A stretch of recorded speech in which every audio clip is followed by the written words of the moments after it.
I know that God allowed that friend in to knock on my door because I did not buzz her in that day. I was quickly reminded of lessons from when I was in college that no matter what happens to me, I still get to choose how I respond. It's a daily decision or battle to surrender and to be okay. There are certainly times where I want to take control, so I'm just going to book this trip. But I know that I should not book that trip. I would encourage to grab a journal and think through questions that you may not often ask yourself, like, who do I most look up to and why? What do I want to be remembered for and why? This is the Relentless Pursuit of Winning podcast, where we are here to educate, equip, and inspire people to build extraordinary companies. We're so glad you're here. Don't forget to like, subscribe, and hit the bell so that you can get updates every time we drop a new episode. Now, let's get it started. Hey, folks, welcome to another episode of the Relentless Pursuit of Winning podcast. My name is Rick Meekins. I'm going to be your host today, and in the studio, we have Diana Fritz. Diana, how are you? I am great. It's a beautiful morning here in Florida. Fantastic. I am great as well. I'm excited for the show. I've been looking forward to the show for quite a while. So thank you so much for agreeing to do it. You're very welcome. We had a great conversation a few months ago, so this is exciting. Absolutely. And I think we had a great conversation a couple of minutes ago as well. That's great energy for us. Hey, folks, do me a favor. Before we get started, if you haven't done it already, I would like and I'd appreciate it if you would like, subscribe, and hit the bell so you can get updates every time we drop a new episode. So now, without further ado, let's get it started. Diana, would you give us a little bit of your background, who you are, what you do, and why you do what you do? I am happy to do that.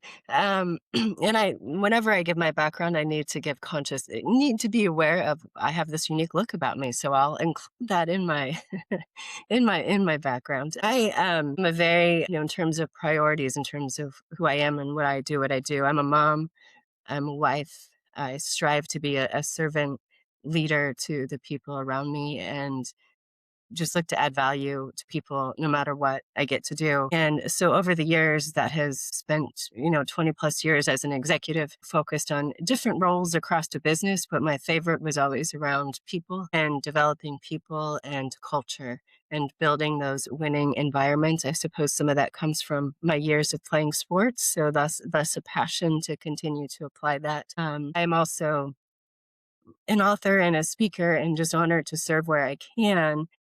But those passions probably elevated levels when 12 years ago I had a diagnosis of a rare form of cancer. And at that point in time, I was about 6 months into being a single mom of two little boys and then also an executive that was helping to prep to sell a company. So I had a lot on my hands. The cancer journey was certainly not on the list. It's never on anybody's list. And I was, quickly reminded of lessons from when I was in college that no matter what happens to me, I still get to choose how I respond, and nobody can take that from me. And so that helped me to continue to look about how I continue to lead myself through that 12-year cancer journey, how I continue to lead my children, and also show up for the people around me at work or other environments. We went about 9 years of that 12-year journey where we were able to save my left eye. And then I got the call, Diana, we've been fighting for your eye. We have to shift to fight for your life. So that was, an aha moment, but I was okay because it was much more important to fight for my life than worry about my luck in saving an eye. I was okay with that, but it has certainly given me a lot of opportunities to talk to more people about resilience, adversity, and the importance of faith as a foundation to keep moving forward. Wow. Wow. There's so much there. I actually want to start with, talk about your leadership journey just a little bit.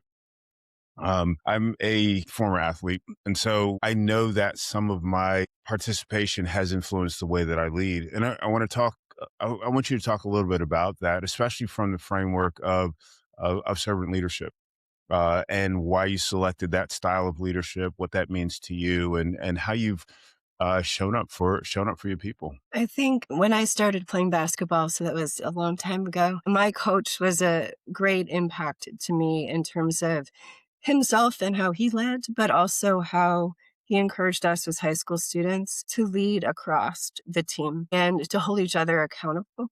and to communicate to each other when things weren't going well.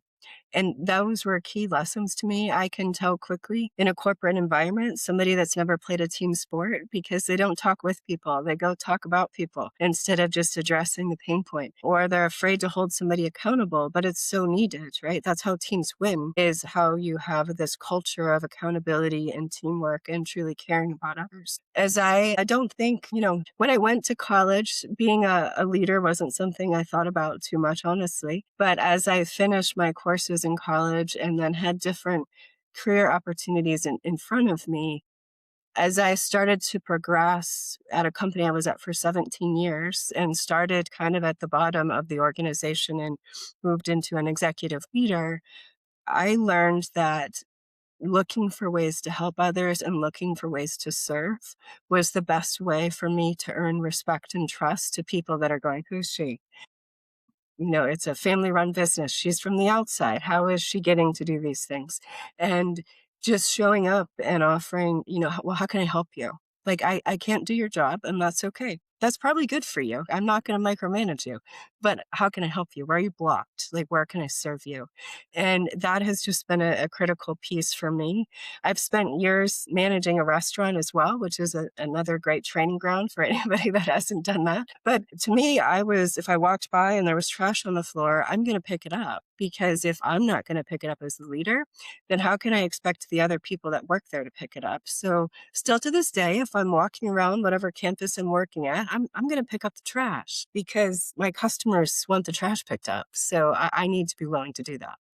I would say it's a combination. I am by nature a person that wants to serve others and to help, like, please people, make things happen. I like to take conflict and make it go away, right? I want people to work well together. I think, though, when I was early on in my executive career, I started to read a lot of John Maxwell books, and he impacted me greatly in terms of his books around winning with people and teamwork and leadership to take me to a different level and to challenge myself. I think one of my favorite, the first time I went to his leadership event, as a newbie, you get to sit into a session with him. And one of his, somebody asked the question, how do you get over your fear of speaking in front of people?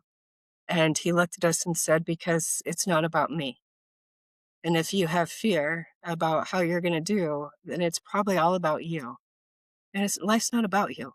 It's about the people around you. And that's been impactful for me, not just for speaking, but just in terms of how I live or lead. Life's not about me. It's who I can impact. I love that. I love that.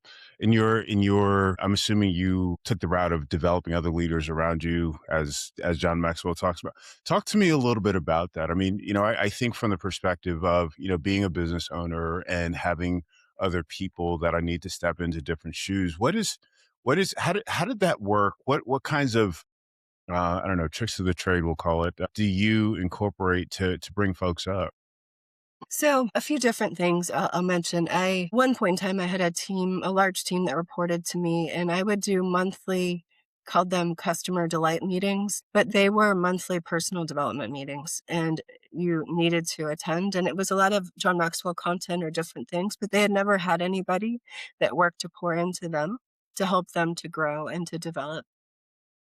And that was for the whole team. For my management and leadership team, I would bring to them, we would weekly go through a book or a series or something around leadership. One of my favorites was John Maxwell's 360 Leader.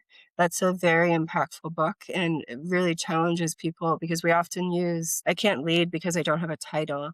And that is a fabulous book to lead where you are. Because if you can't lead where you are, you're not going to lead when you get elevated. A title doesn't magically teach you how to lead. And then I also took some time to do some like manager or leadership and training programs. And that was just a great opportunity to pour into some people that were newer on their journey and continue to do that. And so that's, something I like to do if I'm working with a business. Well, who are your next level leaders? How can I help you prepare them to step into a leadership role? One of the things that we encounter, as leaders is, um, challenges, things that, everybody knows has gone wrong. And so people are looking to us, for how to handle that. what is your approach when something completely out of your control? I mean, obviously, we have the cancer diagnosis, but yeah, something completely out of your control presents itself, and how do you show up? How do you represent the type of leader you want those that are following you to be? So I can recall, goodness, I don't know what year it was, but I worked in, I was an executive with an automotive marketing company, and Chrysler and Chevy, I believe, filed for bankruptcy. Well, Chrysler was one of our big clients, so that greatly impacted what our projections were for the year and what we were planning on doing, and it impacted our performance. We worked as a leadership team to be as transparent with our team as we could. So we had monthly meetings, and we would just be open and honest and give them the opportunity to ask questions and to challenge us because we never wanted to hide anything and we wanted to be authentic and real. And I think that is one of the most important things I've noticed as a leader, being a part of a company that I was a part owner of, when that company was acquired by a global company.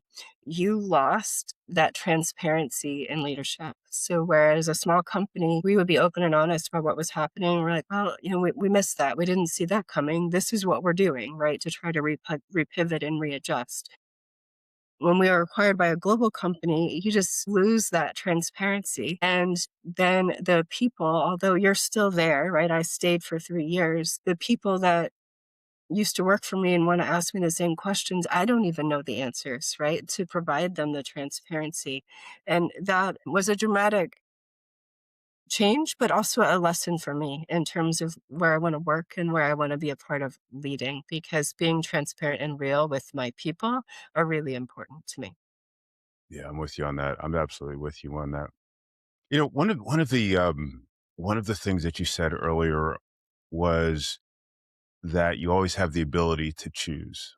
Absolutely, I absolutely love that.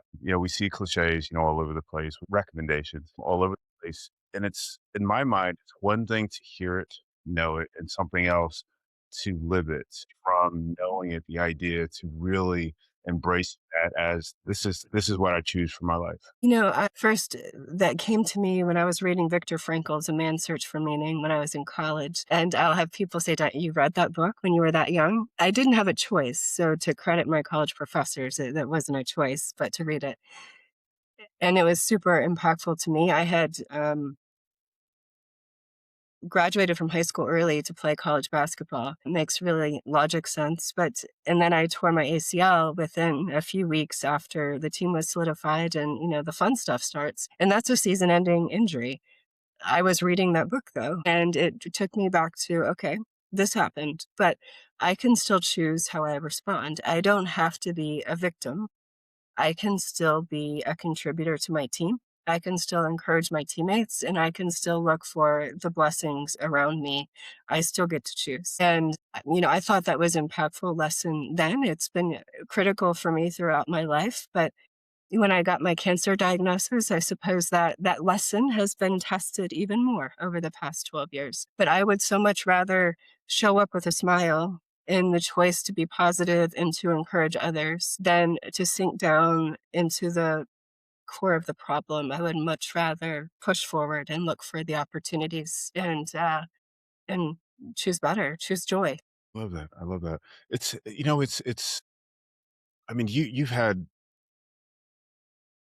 been challenged, with that. I imagine. I mean, you've had, life altering diagnosis, and I feel like I would be naive to say that, you just, as soon as you heard the diagnosis, you're just like, hey, all right, let's do this, let's go. But there's something else to that. We talked a little bit about grounding before we got started. Can you tell us how that whole thing comes together for you? Yeah, no, excuse me, sorry. I'm in Florida. Allergies are high season right now. I can remember walking into the doctor's office to get the news of my biopsy result.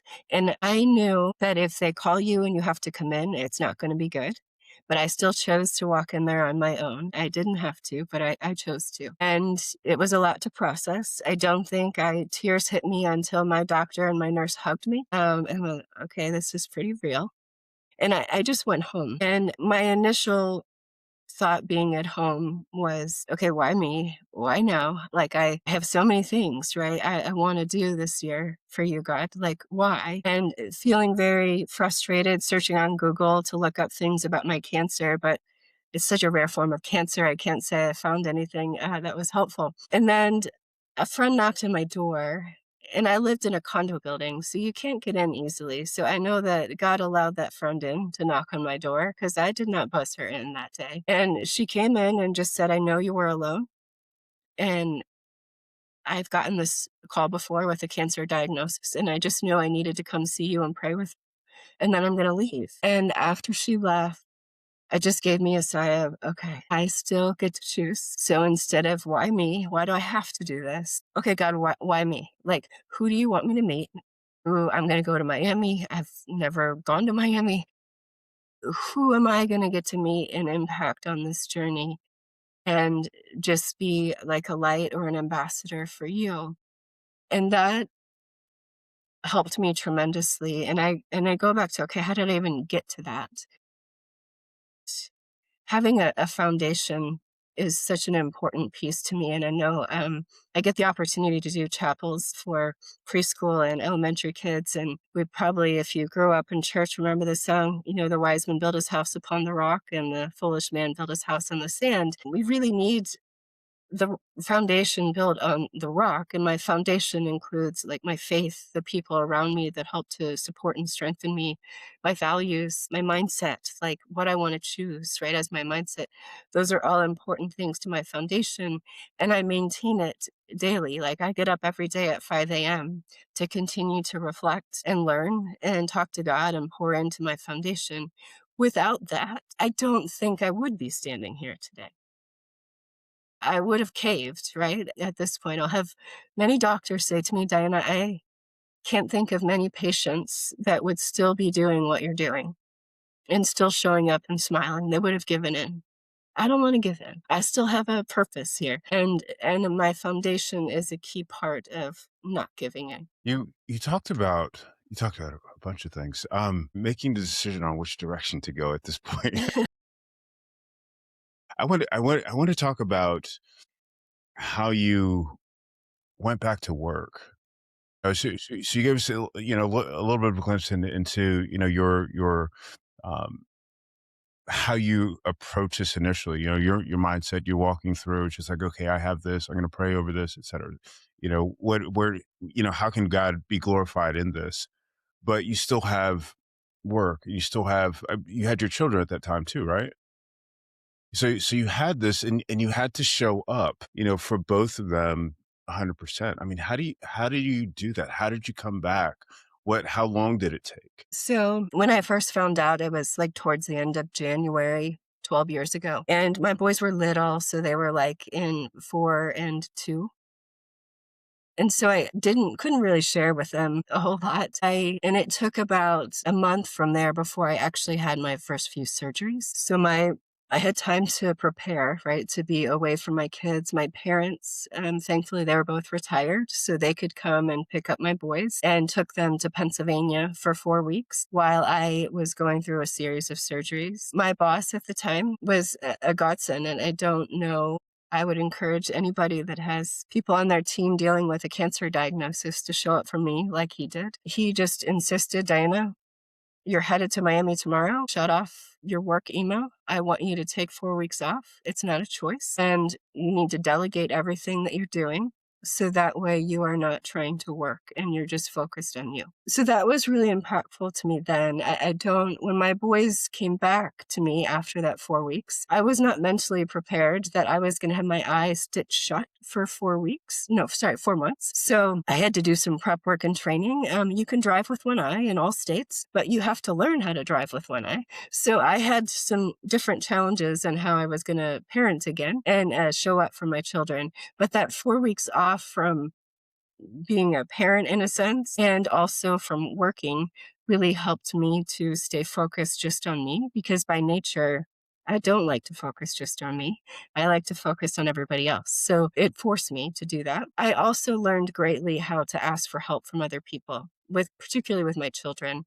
and balance out the things that I was doing for work when I did re-enter work again. If I can fast forward to 2023 when I had my eye removed, that was a little more intense of a time frame. That was a 12-hour surgery. I was in the hospital for 7 days, a few of them in ICU, because that was a pretty intense surgery and then recovery. So in that situation, I ended up taking short-term disability because I truly just needed to be resting and not trying to work. So I took, like, 12 weeks, I think, where I didn't work through my radiation and recovery. And I still didn't, so I didn't go to an office, but I still worked on my personal growth and leadership because I'm not a TV binge watcher. So I was like, okay, this is how I'm going to keep my mind fresh. You kind of give me the tactical pieces of this, the things that you did, but in my mind, like resilience is a mental challenge. It perhaps it's a spiritual challenge. It's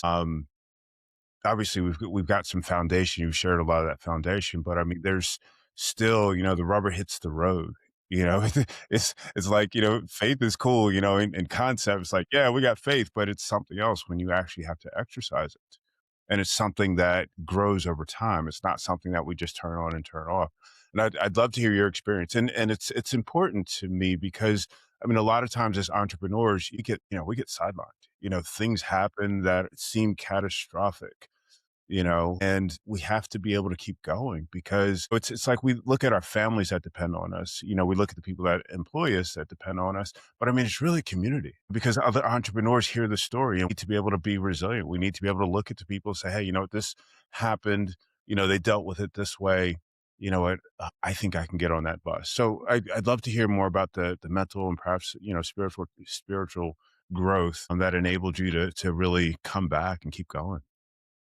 Yes, so a key part for me is, and I learned this lesson years ago, but bad things happen, right? It can be something business related, right? A large customer cancels, it can be personal. And I have a personal goal that I sit down and I journal and I write it out first, like just get it out versus go talk to 10 people about it. Because if I really believe in faith in God, then when I journal it out, I'm giving it to him and looking for direction from him before I am going to other people. And that's been a critical piece for me. We all like want some attention, right? So, I don't know. I mentioned to you what I did last week, right, with a procedure. I have written that out in my journal and have asked God about it multiple days before I'm going to share it with Caring Bridge or other people because I want my heart to be in line with Him. And that's really important to me. There's many things, many days I just write questions in my journal, like, should I focus on this for my business? I have somebody asking me to do this. Is this what you want me to do? Because I've had many segments of my life where I've just decided and just done it all on my own.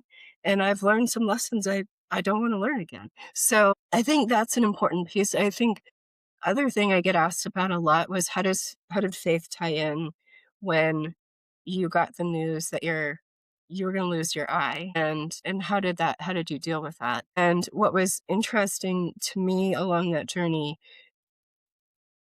in that season of prior to that phone call from my doctor, I was doing an immunotherapy treatment, and the stomach side effects were just hitting like at just a high level. And I kept reading in my devotional these different verses in the Bible about an eye for an eye, like, should you lose your eye? Like all these different verses. And so kept writing questions to God, like, okay, like, do you want my eye? And I just kept writing those questions. And I was at a board meeting one night and I was sharing with them about what was happening, what I was writing in my journal, and they all prayed over me. And then I went home that night and just the side effects of that medicine were just like at a high level and like just the worst I'd ever been. And I woke up that morning and I went, okay, I think God answered my question.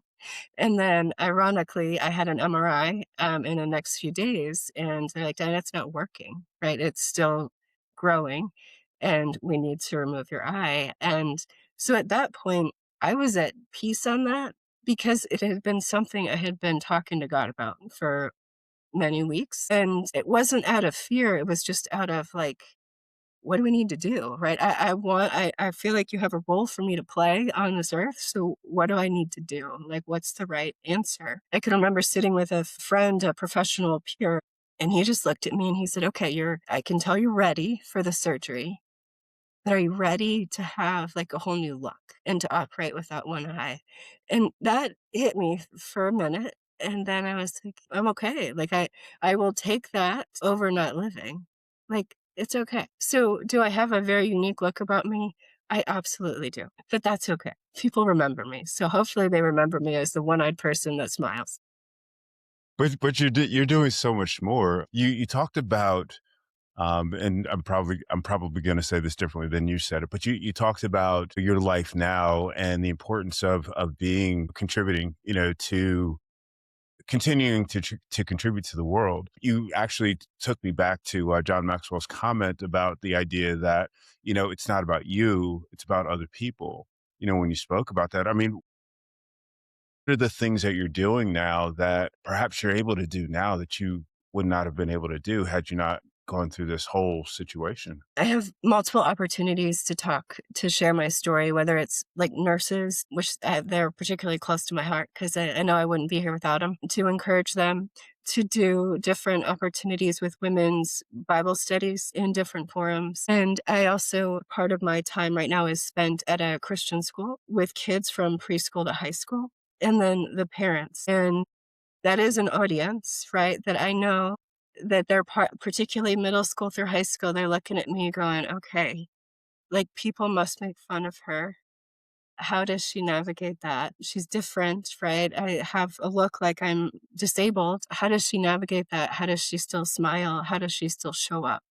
And so I think that's where my unique look has certainly opened doors for me to talk to people and to encourage people in a way that I wouldn't have without having the unique look about me. It's clear I'm fighting a battle. So, and it's just important for me to be open to share how I'm fighting the battle because ideally, right, I can help somebody else to move forward when they're struggling with their own resilience or adversity. I have, and it varies in terms of the audience. I'm always touched when I get a chance to speak and people come up to me after the end. Diana, I have an adversity, but nobody can see it. But you helped me to realize it doesn't have to limit me, and I'm okay. Like if I talk about it, I might be able to help somebody else. When I hide it, I can't help somebody that may be struggling with the same thing. With children, I really strive to just be available to them. They have so many fabulous questions for me, and they make me laugh and smile. And sometimes I can't answer the questions. I have no idea. But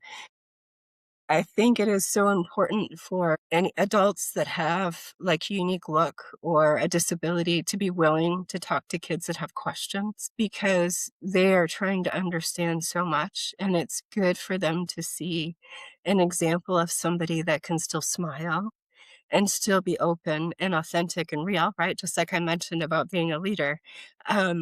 That's just so important for our children to see.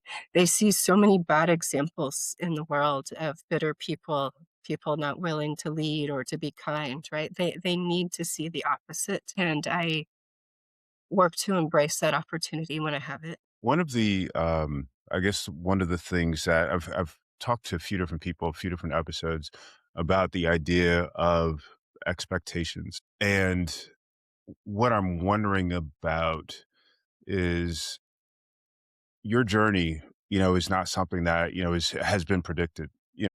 You couldn't, possibly uh, predict the outcomes. Where you are right now.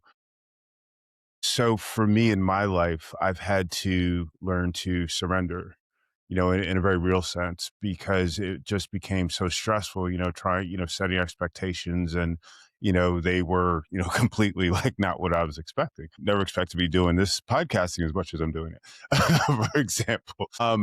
I'd like to hear about your journey, how you got to the point where, I mean, you're a leader. You have to be strategic, just by nature. You have to be able to plan, et cetera, et cetera. How did you get to a point where you were completely okay with whatever direction your life was going to go in? I'm making an assumption here. I Yeah, no, apologize. no, no, and no, no, that's fair. I think it's honestly, I mean, I think it's a it's a daily, like, decision or battle, right, to surrender and to be okay.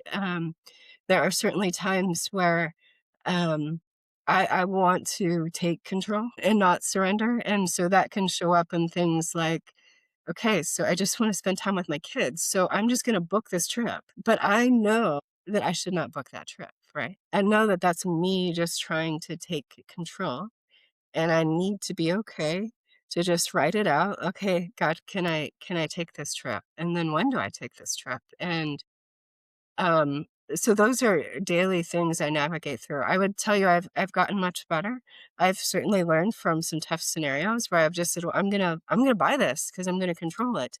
And I can't control it. I really can't, and I think that's been an interesting thing to watch with having it's like such a rare form of cancer that when it keeps popping back up, it's not just me that has to learn to surrender and navigate and pray and walk through it. Like, my medical team is working through something for the first time too, and the tumor board meets together on things, and I could get anxious and go, "Okay, well, I don't have a decision," but I need to be okay with, like, surrendering and working through the timing because we don't always know the answers, and we need to be okay to be patient and wait for them and surrender.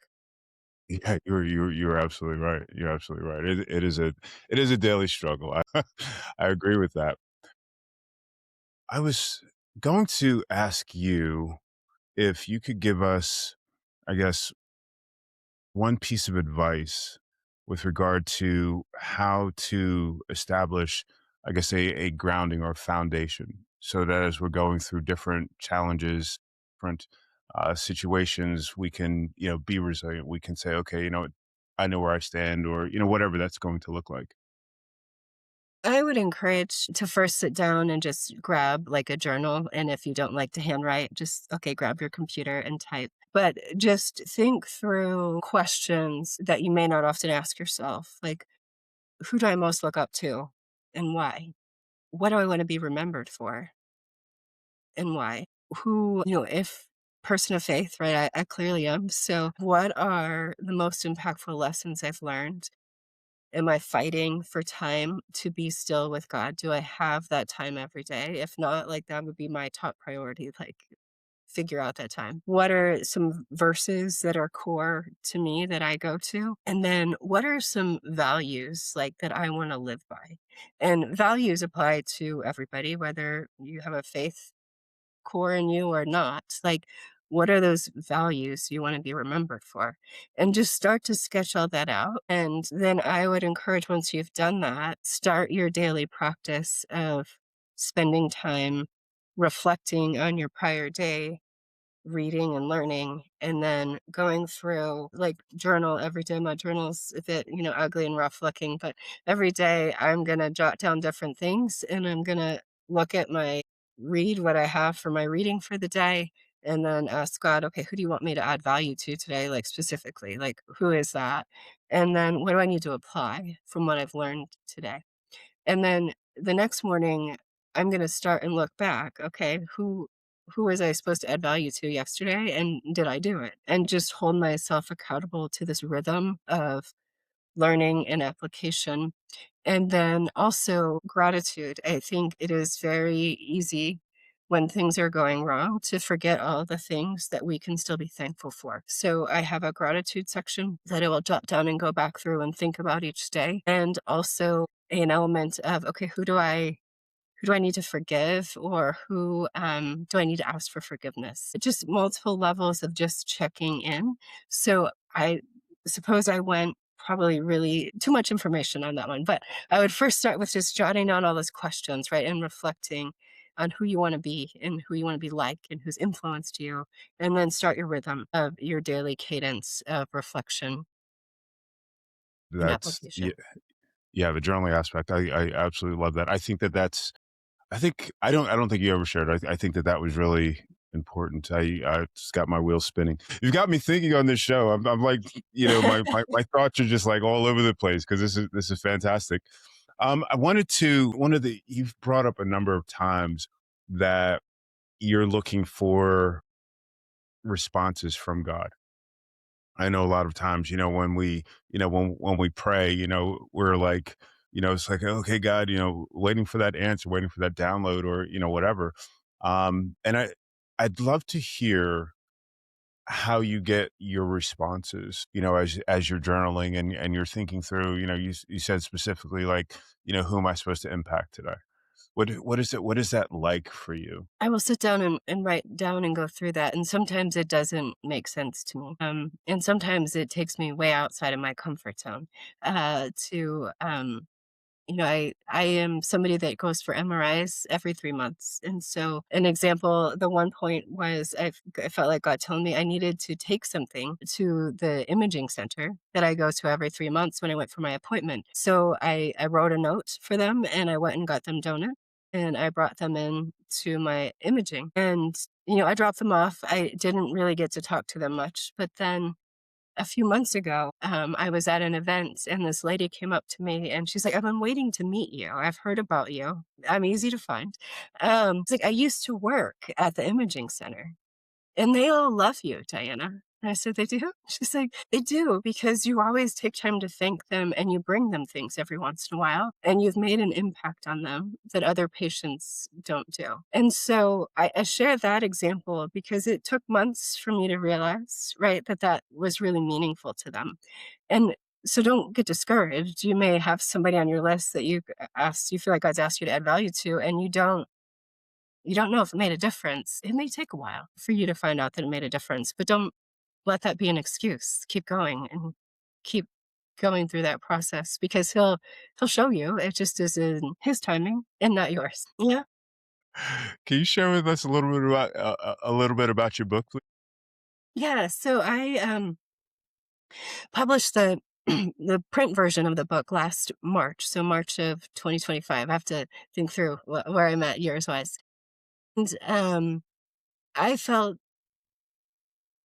uh, about 10 years ago that I needed to write a book. Just didn't know kind of at what my focus was going to be. And then after I had my eye removed and started to speak about my story, I would have multiple people tell me, "Diana, you need to write a book. Like I want to share your message. You need to write a book." So then I went back to, okay, I want to write a book, but I don't want it to just be about me. And I was praying about the title and how to handle that. And so I just had some people around me that helped me to understand the title, Uniquely Imperfect, Uniquely Qualified, with the tagline that our adversities can uniquely qualify us to add value to others. If we can move away from it's all about me to how can I serve? And my intent for the book was to write chapters about elements of my story, but each chapter closes with some reflection and application questions because I I didn't want to write a book just about me. I want people to think through how it connects with them and how they can apply some of the lessons I've learned to their lives. So it's a pretty raw and transparent story. There's pictures in it as well because I felt like many people don't know what a proton radiation machine looks like or that type of thing. So I wanted to be pretty real and authentic in what I provided to the reader. Amazon, of course, right? That's everybody's answer, but Amazon and other places books are sold, it's available as well. Fantastic. Okay, last question for you. We've talked about this a little bit already. So the name of the show obviously is the Relentless Pursuit of Winning podcast. Everybody defines winning in whatever way that they do that. The difficulty, and we've talked about this a little bit already, the difficulty is that relentless pursuit, just continuing to go despite what is happening in on and around us. What is your recommendation to folks? How would you recommend? I would say two things. I'm going to go back to the things we talked about before, but your foundation and your daily practice and discipline of working on here and growing, and your mindset commitment to not give up and keep fighting. That has been critical to me. I could look and say cancer is winning, or I can go look and say I'm fighting, right? I am not going to be defined by cancer. We all get to choose that, and we have to choose it frequently. It's not just a one time choice. We have to choose to keep relentlessly pushing to win. Absolutely, absolutely, absolutely. And you have a giveaway. Did you want to talk about that a little bit? Sure. I am happy to give away a book and a journal that goes with the book. Honored to do that. Thank you so much. Thank you so much. And how do you want people to get that, take advantage of that? They can connect with me on LinkedIn. I think that's probably the easiest. Just grab me on LinkedIn or fill out a connect form on my website, grituyuq.com. All right, awesome. And I will get that information on your show notes. Thank you so much for being on the show. This has been fabulous. It's completely blown my mind just a little bit, so I was a little bit off. But I mean, in a great way, So I thank you so much for being on the show. I appreciate it. Thank you, Rick. It's been a great time. Thank you. And folks, thank you so much for watching or listening to another episode of the Relentless Pursuit of Winning podcast. We'll catch you next time.